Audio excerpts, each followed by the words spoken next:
ازيكم جميعا، عاملين ايه؟ اخباركم؟ معاكم وائل المصري.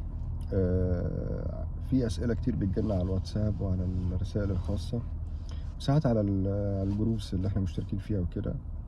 في حاجات بنلحق نجاوب عليها، في حاجات ما بنلحقش، بس في اسئله متكرره. يعني مثلا البكر الليد اللي هو الليد ستريب ده اللي مكتوب على البكره، هو ده الواط الفعلي بتاعها؟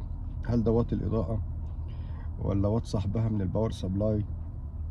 ازاي نقدر نحسب الباور سبلاي بياخد قد ايه من الليد؟ انا لاحظت ان اغلبيه المعلومات فيها مغالطات في الحته دي. يعني ازاي نقدر نتاكد من الكواليتي بتاعه الباور سبلاي؟ ازاي نقدر نتاكد من البكر نفسه؟ في بكر بيقولوا عليه منحس، في بكر بيقولوا عليه ألمونيوم، في بكر بيقولوا عليه حديد. اسئله كتير فيها شويه تفاصيل كده، ومش كل حاجه مرتبطه بالسعر، في حاجات مرتبطه بانك انت تعرف الكواليتي بتاعت الحاجه نفسها.